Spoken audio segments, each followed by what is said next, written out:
Hey everyone, and welcome to the Learning Ladder. Today's video is going to be slightly different. It's obviously about that dreaded thing again, the coronavirus. I've talked about this previously during the last fiasco lockdown situation, and it's that time again to talk about it.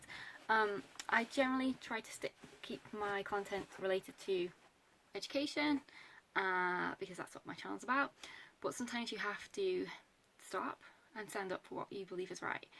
And if you don't, then what are you doing? That's my personal opinion, you have yours. I'm not the sort of person who is like, well, if you don't agree with everything I say, then I don't want you to follow my channel and blah blah blah. I don't do that because I think it's healthy to have difference of opinions. I think it's healthy for you to think something different than I do, for us to discuss and have a conversation about it. Sharing ideas and reasonings behind ideas makes us critical thinkers. So you won't find that here. If you don't agree with me, that's absolutely fine. Tell me why you don't agree with me. We'll have a conversation about it. And that's where we'll leave it there. So, where I'm at currently, we are in semi-lockdown. We have been for a couple of weeks now, where we are not allowed to go into other people's houses. They're not allowed to go into ours, blah, blah, blah. However, it's ramping up again next week, and apparently we are due to have another announcement next week to say that there is going to be a tier structure in the UK for 3, 2, 1 levels of restrictions. And although we don't live in a city, we counted as in that area, and the city, our nearest two cities, are both likely to be in tier 3, which is the highest level of restriction, so therefore we will be in tier 3 too. Tier 3 too.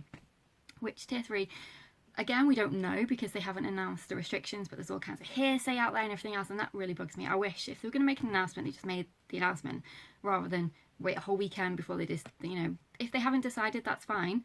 Say that they're still figuring it out, rather than everyone speculating, the media speculating, it could be this, it could be that. Anyway, let's just say it is tier 3 and it's the maximum restrictions. It's things like closing vast areas of the economy. It is putting massive restrictions on in terms of potentially travel, so you can't go anywhere from your local area. People aren't supposed to travel into your local area and everything else. And I feel like I have to share my opinion about it because I strongly believe if you don't agree with something, you should say so and give your reasoning behind it. Women fought for years to do that just thing, and if I don't, then what kind of example am I setting for my daughter? I always feel that if she doesn't agree with something, she should explain and express her opinion why, so I should do the same thing and set the example. So I don't agree with this at all. Back in February, March and everything else, I did a whole range of videos about coronavirus and how I was feeling and what I thought at the time and everything else, and I was being positive about it, and I am still on the whole positive about the situation. I am a positive person generally, however I am also a realist, and we'll come back to that in a second. And at that time I understood the reasoning behind the lockdown. I understood why we were doing it. It was a new virus, we didn't know anything about it. We didn't have equipment, so PPE, ventilators, we didn't know any kind of medicines that worked. The NHS was thinking that it might get swamped because of said things, PPE, ventilators, therapeutics, we didn't know anything about it. So that made complete sense. Okay, so we take some time, we figure out, no one liked lockdown, but we managed, there was reasoning behind it, rationale, it made sense. However, we finished our lockdown, and ours was quite extreme compared to other countries. I know in a lot of places restaurants were open for takeout, things like that. Everything was closed here. The only things that were open were supermarkets. So we really did lock down. Then we came out of the lockdown and things started to gradually opening up, but it was not normal at all. It was still very restricted. If you wanted to go anywhere, you had to book tickets. We couldn't go to at the moment we couldn't even go to the pumpkin patch because it was a ticket only basis and the tickets were sold out literally in seconds. So we have not gone to the pumpkin patch the first time since my daughter's been born. So it's not normal whatsoever. For me trying to book excursions and trips, it's waiting lists. So we were still very socially distanced, and of course we had masks to wear, little cloth masks that we had to wear. in all places and everything else. So no, it's not been normal at all. However, my point on this is that lockdown didn't work, because as soon as we started tiptoeing out, the virus crept back up again. And yes, in hindsight, that was probably inevitable, and I think that was the mistake that maybe some people thought, that perhaps it was going to really work. And it worked in the sense of we got more ventilators, we learned what drugs work and what drugs don't. We were able to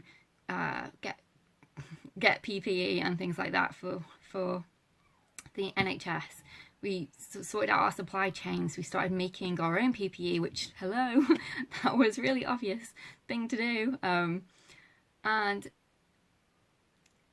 it didn't work. So when something doesn't work, you've discovered it doesn't work, you then want to put people into it again. You need reasons. There has to be justification for it.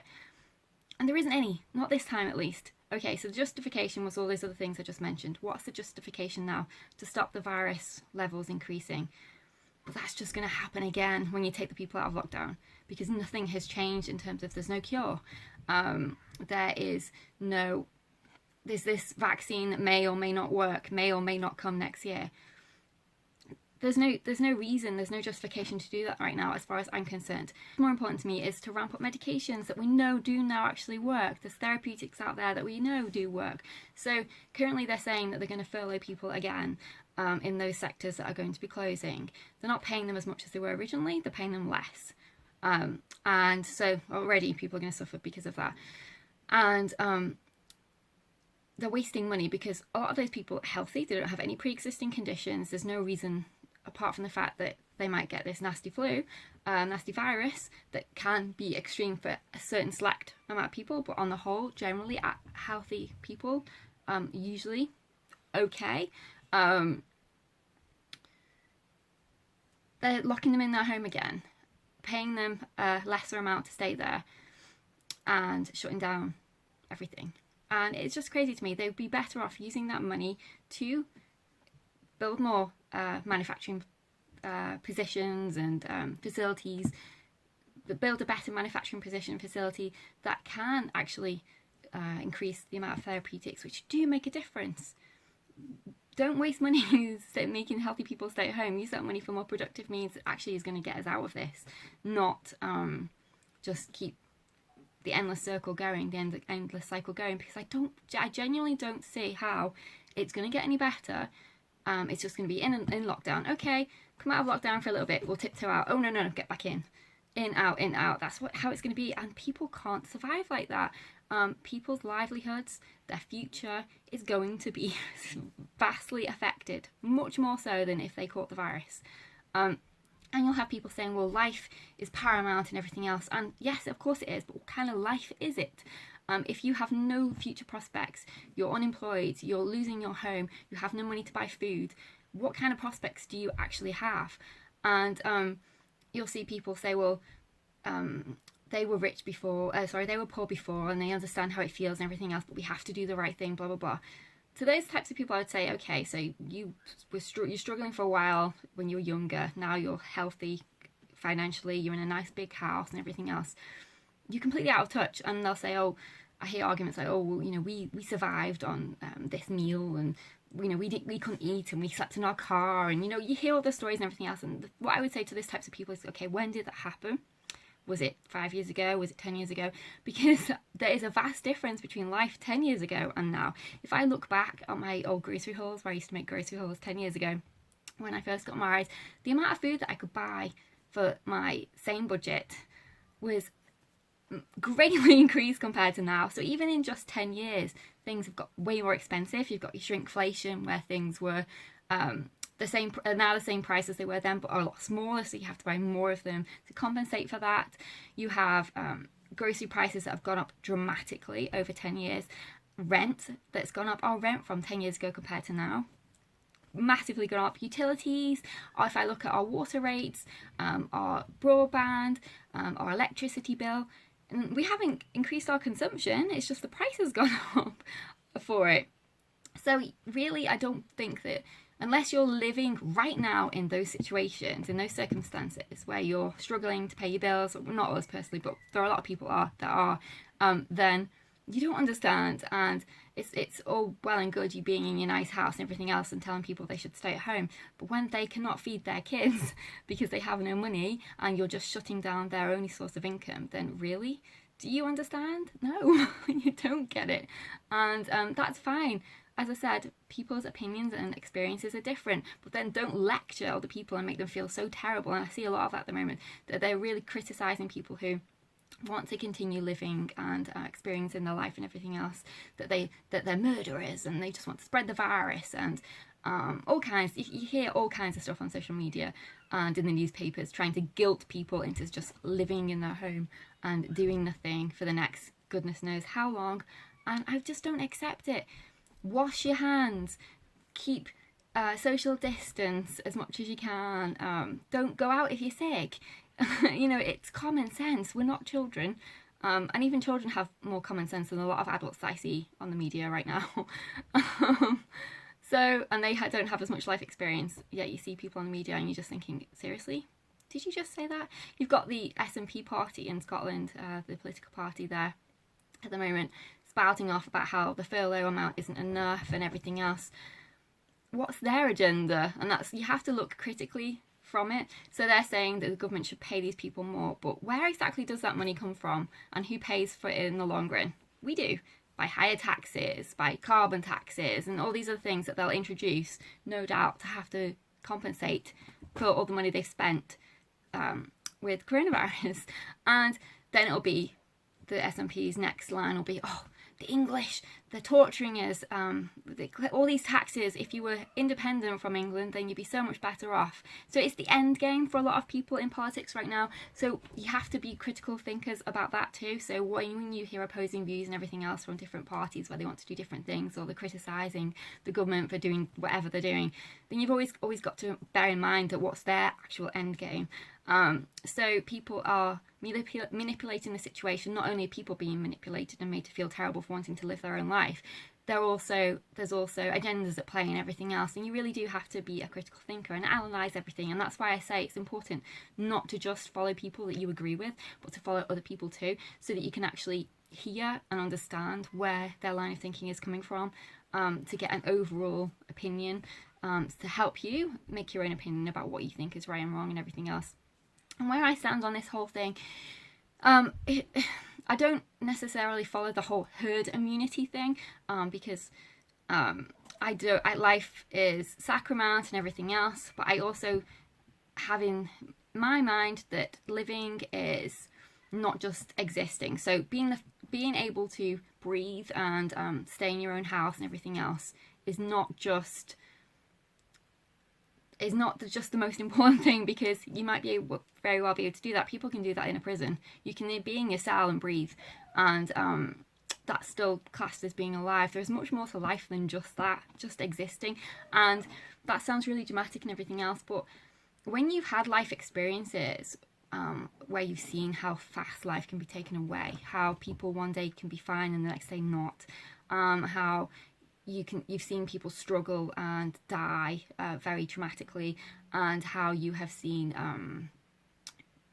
the most kindest, loveliest people you ever want to meet die from a terminal illness, then you understand how precious life is. And there's much more to life than just living in your house and breathing. There's much more to life than that. So life is not just being alive. Like, I hear that argument a lot. You're killing people and everything else by wanting to live. Actually, you're not. You're killing them by saying that to them, because there's a lot of people who can't deal with that, who can't see a future for themselves in this predicament that we're all in at the moment. And I'm not talking about me personally at all. We're fine in terms of we're healthy and everything else, but I'm talking about the whole society. There are a lot of people who can't deal with that, so you're just killing them in a different way, whether it's financial, emotional, mentally. You're killing them in a different way. And I also think that the argument of that I've seen also is that healthy young people should stay at home to protect older, vulnerable people, or even people with pre-existing conditions and everything else. And I don't agree with that. If you're vulnerable, you've got a pre-existing condition, that's something that you deal with on a daily basis. You have done for as long as you've had your condition, so you know the risks to your life, generally speaking. You wouldn't expect someone to stay at home because well, maybe you do, I don't know, but you wouldn't expect necessarily someone to stay at home and not live their life in order to protect yours. Everyone has their own body and their own right to choose, and your decision presumably would be to protect yourself, so therefore you would make all the necessary adjustments to your life to protect yourself, whether that's making sure you've got your prescription, making sure you're having all your treatments and everything else. And you wouldn't say to somebody else they can't live their life in order for you to live yours, because that's counterintuitive. That person who's not living their life to protect you might very well make your medication. They might serve you in a grocery store, whether it's delivering your food. They might take care of you if you're sick at the hospital. So your life and everything else is just as important as that healthy person's life. That healthy person's life is just as important as your life. However, the other person doesn't say that the other person can't live their life. Does that make any sense? I don't know if it did. I don't know if I explained it properly. But what I'm trying to say is that everyone has the right to make their own decisions, and if you've got a pre-existing condition, you're vulnerable, you should be protected as much as possible. But then that shouldn't be at the sake of someone else being able to live their life in the way that they choose. Because that life is just as important as yours, and their life is just as important as yours too. Everyone should be able to make their own choice and their own decision, and that's what I feel the most strongly about, is that's what's being taken away, because we cannot decide how we want to live our life. We can't decide whether we want to travel. We can't decide whether we want to go to a restaurant, because all those decisions are being taken away from us. And irrespective of whether you've got a condition or not, you should ultimately have the choice. And that's what I feel strongly about, because there is no justification. There's no reason to do this, to lock down everything. It's not going to get us anywhere. It's just going to kill more people indirectly. And I want a future for my child. I want her to be able to buy her own home. I want her to be able to have opportunities to travel, to do things. And there's going to be nothing left if we keep shutting down, which is what we're going to have to do, because every time we tiptoe out, according to the philosophy at the moment, every time we tiptoe out, it creeps up again. So there's no end game here. So what's the other option? If something's not working, you have to try something else. And there's a lot of scientists who are of the opinion, not necessarily herd immunity, they still think that you should protect the vulnerable and everything else, but that you should let people live their lives, because it's not working in the current method. And if something's not working, you don't say, oh, well, the wheel's square, it doesn't turn, so therefore we're just going to keep making it square. You think of something else. Okay, well, maybe we should change the shape. Yeah, okay, let's try that. And that's my opinion, and that's where I stand. I think we should try something different. I'm more inclined to try that approach instead, that we protect the vulnerable as much as possible, and you let everyone else live their life and do what they want. And but with sensible measures, so you wash your hands, if you're sick, you stay at home, all those kinds of things. And that's where I stand. And I just hope that someone out there somewhere has some kind of I don't even know, some kind of rethink, I guess, to this whole process, because it's not working and you're just making it worse. And if something's not working and it's getting worse, then you need to try something else, not just go back to what you originally did that didn't work in the first place. So that's where I stand. And if you don't agree, then let me know. Tell me why you don't agree, because I'd love to hear why you think that it's going to get better doing it, the current system. Maybe you can convince me. Maybe you can show me how you think that this is going to change. But I think we need a different course. The original course isn't working. I think we should try something else. And that's where I stand. So definitely let me know what you think. I'd love to hear. And if you think I'm callous and a horrible person for saying that I think that people should be allowed to choose and make their own decisions, then that's fine. You're entitled to your opinion. I don't agree with that. I agree with the fact that everyone should have their own choice, and that choice is being taken away. and that's where I stand. We've had people in our families with pre-existing conditions, so we know how that could possibly pan out and everything else, but ultimately those people have always said to us that they would rather people make their own choices and live their lives too, because life is too short. Just because you're perfectly healthy, you have no pre-existing condition, doesn't mean you're guaranteed a life any longer than anyone else who has a pre-existing condition. They could live longer than you could live longer than them. No one's sure when they step outside whether they're going to get hit by a car. No one's sure if they're going to suddenly find a lump. No one's sure if they're going to suddenly be struck down with something that is life-changing. There's no guarantee in life with anything. We mitigate that. We try our best. We try and stay healthy. We lose weight. We take our medication if we're sick and everything else. But those are all choices that people make. And this is what I don't agree with, choice being taken away. That's where I stand. So let me know what your thoughts are. I'd love to hear, and I will see you in my next video. Bye for now.